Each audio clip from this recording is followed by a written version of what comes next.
बढ़ाए गए शहरी विकास शुल्क को लेकर नगर परिषद कार्यालय के बाहर धरने पर बैठे लोग। बहादुरगढ़ से पत्रकार प्रवीण चोपड़ा की रिपोर्ट। हरियाणा में शहरी नगर निकाय द्वारा विकास शुल्क के नाम पर की गई भारी भरकम शुल्क वृद्धि के खिलाफ मंगलवार को शहर के दर्जनों लोगों ने नगर परिषद कार्यालय के गेट पर सांकेतिक धरना देकर रोष जताया। साथ ही सरकार से तत्काल इस तुगलकी फरमान को वापस लेने की मांग की। धरने की अगुवाई कर रहे युवा समाजसेवी प्रदीप यादव ने कहा कि शहरी स्थानीय निकाय क्षेत्रों में विकास शुल्क वृद्धि का जो जनविरोधी फैसला लिया गया है, इससे अब संबंधित कॉलोनी या क्षेत्र के कलेक्टरेट की 5% राशि विकास शुल्क के रूप में देनी होगी। पहले की विकास शुल्क दरों के मुकाबले यह 10 गुना तक अधिक हो जाएगा, जो कि न्यायोचित नहीं है। राजेश खत्री ने कहा कि पहले आवासीय क्षेत्र के लिए 120 रुपये प्रति स्क्वायर मीटर और कमर्शियल के लिए 1000 रुपये प्रति वर्ग गज दरें थी। अब 100 गज के प्लॉट का नक्शा पास कराने के लिए 2 लाख रुपये तक जमा कराने होंगे। जिस कॉलोनी में प्लॉट होगा, उस कॉलोनी या क्षेत्र के कलेक्टर रेट के हिसाब से ही 5% विकास शुल्क देना होगा। इसी प्रकार कमर्शियल प्लॉट के लिए भी लोगों को कई गुना अधिक राशि देनी होगी। पूर्व पार्षद युवराज छिल्लर ने कहा कि प्रदेश में कांग्रेस की सरकार के समय न तो यूजर चार्ज था और विकास शुल्क नामात्र हुआ करता था, मगर बीजेपी और जेजेपी की जनविरोधी सरकार ने विकास शुल्क में अप्रत्याशित वृद्धि करके आमजन की कमर तोड़ने का काम किया है। इस वजह से पार्षद यहाँ पर हड़ताल पे बैठे हैं। आज जी हमारा मकसद ये था, जो 18 तारीख ने सरकार ने नोटिफिकेशन किया विकास शुल्क के ऊपर, जो 100 गज के प्लॉट का 12,500 रुपये विकास शुल्क का चार्ज था, कमर्शियल 1250 रुपये था, 1,20,000 रुपये 100 गज के प्लॉट का था। कमर्शियल का तो 2 लाख रुपये कर दिया और मान ले रियासी का जो था 12,500 लगते थे, वो सीधे 50,000 रुपये लगेंगे। इस जो ये सरकार ने बीजेपी जेजेपी सरकार ने काला कानून बनाया है, ये जो अंग्रेजों ने जो कानून बनाए थे, जो इसने बीजेपी सरकार ने भी ये अंग्रेजों जैसा काला कानून बना दिया जी। जो खाली प्लाट पड़ रहे हैं उनके ऊपर भी टैक्स लिया जा रहा है। यूजर टैक्स ले रहे हैं सरकार।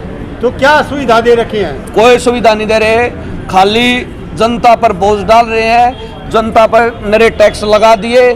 कांग्रेस के समय में यहाँ किसी को चक्कर काटने की जरूरत नहीं पड़ती थी एनओसी के नाम से।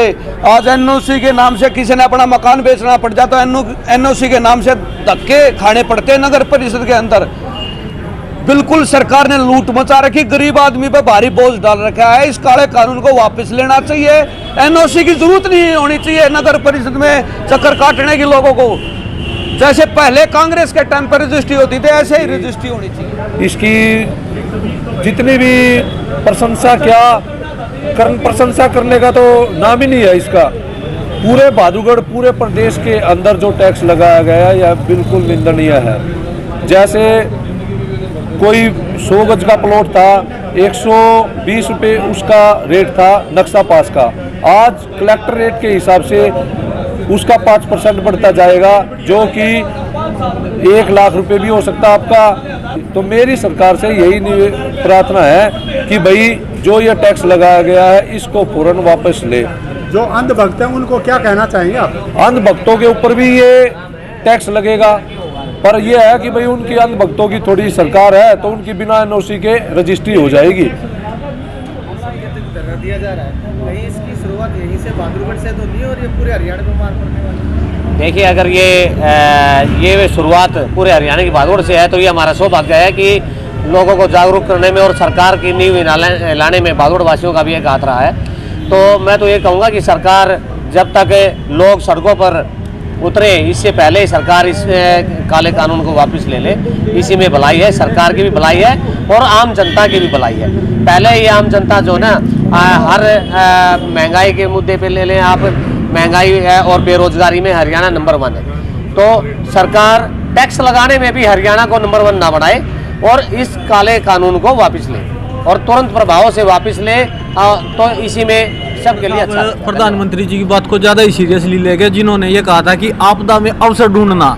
2 बार की कोरोना की लहर में युवा पहले ही बेरोजगार हो रहे हैं और इन्होंने कंगाली में आटा गीला करने वाली बात कर दी है कि हम यहाँ रिहायशी इलाकों में भी है टैक्स के तौर पर ज़्यादा शुल्क दें और जैसे ही हम कमर्शियल में जाते हैं, जैसे हमारे यहाँ इंडस्ट्रियल एरिया है, यहाँ पे कोई आदमी फैक्ट्री लगाना चाहता है उसको एक्स्ट्रा टैक्स देना पड़ेगा, जिससे उसका इन्वेस्टमेंट का जो बजट होगा वो हिल जाएगा, तो वो कहीं दूसरी स्टेटों में जाके देखना शुरू करेगा, या जिसके कारण यहाँ भी बेरोजगारी बढ़ सकती है। सरकार पड़ेगा कि वो रोजगार दे या फिर बेरोजगारी बढ़ाए। ये टैक्स सीधा सीधा युवाओं पर धक्का लगाने का काम कर रहा है। सरकार को ये काला कानून वापस लेना चाहिए।